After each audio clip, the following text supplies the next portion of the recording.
This started after I left the London School of Furniture. I built guitars in my garage for a while, and 25 years later, there are now 10 of us building our own brand of unique guitars out of our workshop in Canterbury. Well, welcome to episode 1 at the Atkin Guitars Workshop. We're going to try and do a weekly YouTube podcast type thing, and show you around the workshop, show you what everyone's up to, introduce you to the lads who work here. We're just coming to the end of production of 2021. I think we've probably made around 320 guitars this year. We started the year, there were 6 of us working here, and we were doing 6 a week. Now there's 9 of us working, and we're doing 10 a week. So I'm going to show you a bit about the production that we're working on at the moment. We're going to keep it ultra real, so we're going to make sure that it's, you know, we're not dressing anything up here. So if it's a bit untidy and there's stuff everywhere, you know, it's not going to be one of those slick style videos, but you'll get a real sense of what this workshop's about. Actually, we'll come back to Tom because I think he's going to. Not you. Him. Okay, so this is Greg. Greg's doing the boxing, so he's built the sides, bent them in those side benders over there, and then blocked them, and he's got the back and the top. So this is now the final bit where this is all going to go together.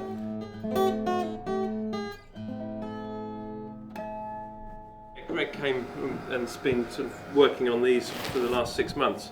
And so we're putting together a D37. It's quite a special one. Do you want to hold up that? Yeah. So that's Brazilian rosewood back and sides, this guitar. It's quite a pretty back. And then this is an Adirondack top. So this combination of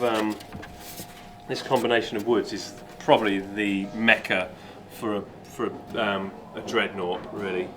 So yeah, we're doing a few of those at the moment. So yeah, Greg's just going to glue the back and the top onto the sides. Enter Danny. Yeah. What are you doing? Danny's now pressing the braces in place. So on this glue press. What's that? That's a jumbo. Jumbo. Yeah. So this is a vacuum press. It just sucks all the air out of that press, and then pushes the braces down onto the top and the back. Yeah, very nice. Yes. Danny's been working here for 43 years now. Yeah. And He he was the first person I employed. I met him in the pub, Yes. which is where you end up meeting some of the most, all the best best people. Yeah. And we decided that he could actually come in. And he used to come in for like a morning a week. And then gradually I couldn't do without him, so yeah, I keep him in a little room downstairs. Very lucky I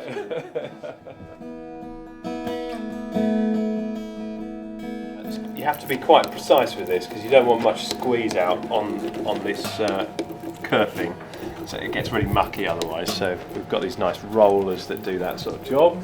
How long do you glue that up for? It usually stays in about 20 minutes, and then take off the clamps, clean it up a little bit, clean up any squeeze out, make it all pretty inside, flip it over and then glue the top on. Yeah, and so that gets pressed, and we sort of clamp it in these dishes. These are radius dishes because one of our tops has a 30-foot radius on it, and one of our backs has a 15-foot radius on it. So yeah, they've got their own curves built in.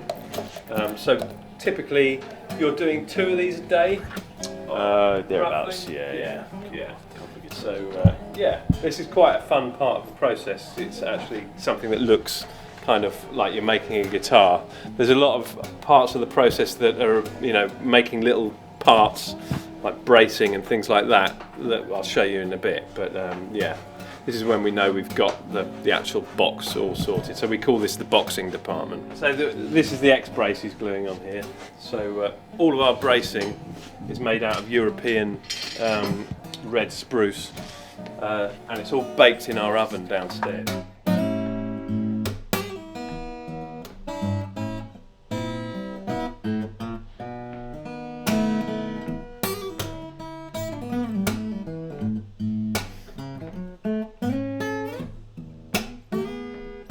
So it's had all the kerf linings put in, and it's had the side supports. That's a mahogany set of sides and back. But this is going to be one of our 12 Cities guitars that's painted by a friend of ours called Jane Howe. But yeah, so that will go together in the next sort of hour or so. So this is the door of fame. This is the original door off the original workshop I had back in Stourmouth, and I've taken it to every workshop that we've been in. But yeah, this shows some of our famous people who use our guitars. There's Bruce, and we've got Richard Thompson there, Elvis Costello, Albert Lee. There's me and Kiefer Sutherland. That was a long time ago. I took that picture of Nils Lofgren playing one of my early guitars. He doesn't have one of our guitars. And when I took that picture, he said, "No, you're not going to put this on the internet, are you?" That was probably about 20 years ago, and I think that's the first time this has ever appeared on anything. We've got Richard Hawley. There's Ed Sheeran. It's my friend Boo Hewardine, plays with Eddie Reader. There's Mary Spender at a guitar show. We've got Christy Moore, the Irish singer-songwriter legend. Oh look, he's got one of our guitars as well. Bloke from Nirvana. Dave Grohl. Yeah, that's the one. Dave Grohl. Yeah. Oh, there's Donovan as well. So Mark's really heavily involved in putting, making the tops and the backs, gluing on all the bracing. So he works in Team Box. And it looks like you're making back strips, are you? Yeah, so these little strips we put inside the back. So it's one of these he's making a batch of those. So yeah. So like all the other stuff we take off the laser, the final bit is always done by hand. Because we don't want these marks inside the guitar. Just dirty. Yeah. Sand them all up, make them look pretty. Up here we've got next week's batch that are going to be sprayed. So what we're doing at the moment is putting in all these buffer sort of batches, so that next year it's going to make it a lot easier to sort of, if someone has a holiday or someone's not very well, there's always guitars ready to be made and processed by the next team of people. So there's 10 in that batch, and then they go into the spray booth here. Here's Andy. Hello. Hi Andy. So Andy's putting all the binding on the guitars. So these are all the binding reels that we've got here. It's maple back and sides and a spruce top.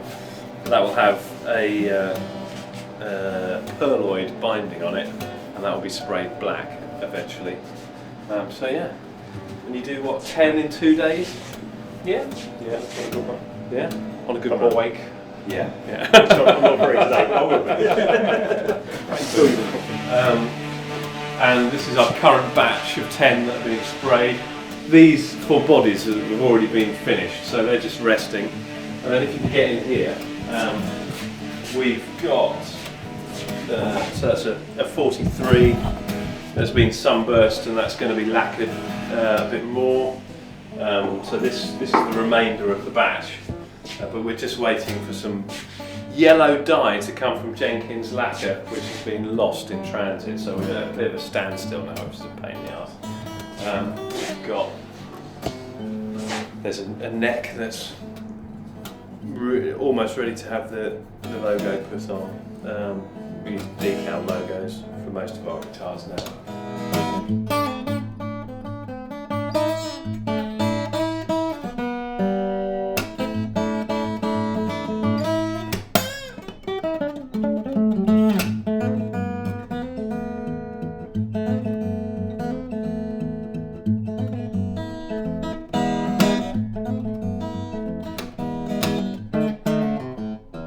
Phil.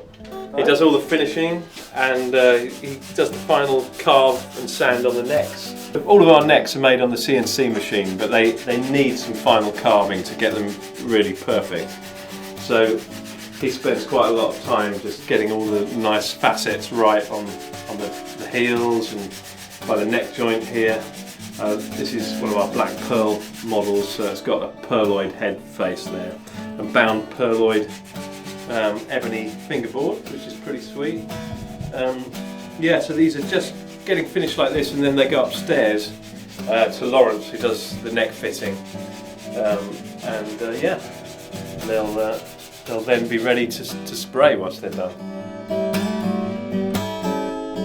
So this is our buffing room. This is an old beast from the 60s when they made things really well in England.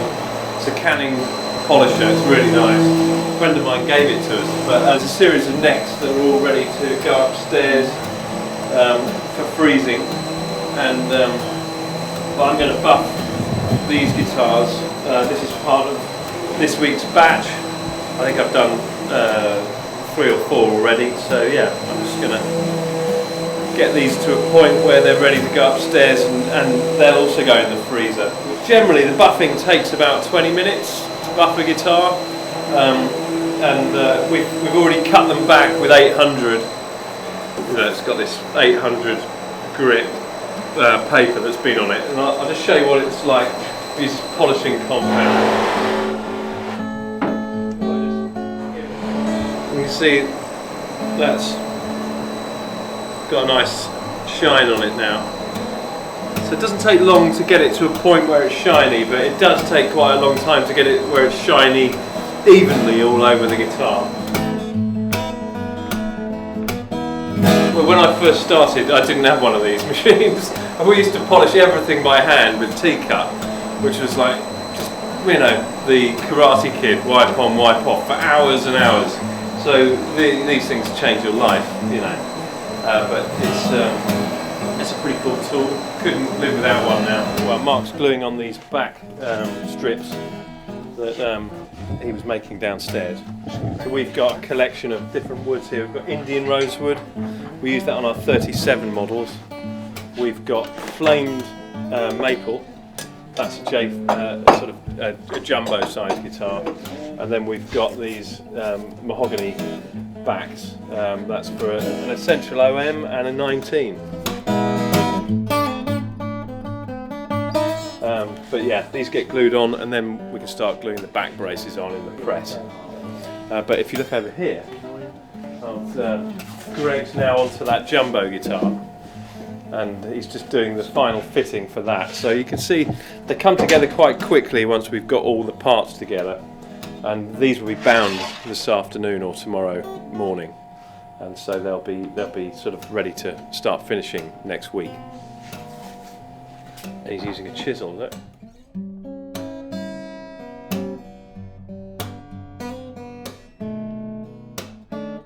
This is Tom Osborne. He does the setting up. He's been in the guitar making business for quite a while, worked for some pretty big companies over the years, and now he's with us. So what are you up to? This is Kiefer Sutherland's personal European model D37 pre-war for his European tour dates. Yeah, he's coming. So Kiefer comes over to England and plays quite a lot. He's got one of these he's got 2 or 3 of our guitars over in America. And he called up and said he'd want to keep one over here as well. So yeah, we're just throwing one together for Kiefer, and hoping that yeah, it's Cutting ready. corners. Yeah, just get it done. Yeah, I said quickly as possible. Yeah, it's Chuck it Kiefer's out. yeah. So yeah, what have you done? The fret leveling, Yeah, it's all done. It's all ready to string up. made the nut Everything's and the laid, saddle. everything's Look at laid. his close work. Look at that. Tom's a real attention to detail freak. You can see his haircut.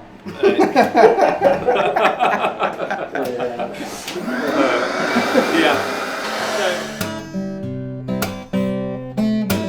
Madagascan rosewood back and side. Yeah. It's got our aged finish on it. It's got a lovely V neck, which Vintage appropriate. yeah, and an Adirondack top. Oh, that's Laurence. He's I don't like the V-neck. Doesn't like it. he's actually putting fitting a neck here to a J43. That's hard. That's not an easy job. Tom's got the easy job, but Don't film the top. yeah. So not everyone can do this. It takes a while to learn how to fit a neck. A lot of tears go into this job. Swearing. Yeah. I never swear. No, I haven't got enough beeps. I haven't got enough beeps left to do this job. staying here too long. I ran out of beeps on my first week. Yeah. But yeah, no, that's all pretty good. Oh look, this is the freezer. It's where we keep. Well, I won't show you what we keep in there. No, you shouldn't see that. Thanks for watching episode 1. If you enjoyed it, please subscribe to the YouTube channel and you'll get a notification when our next video is going to come in. If there's anything you'd like to see in the upcoming videos we're going to make, please mention it in the comments below. And please join us next week.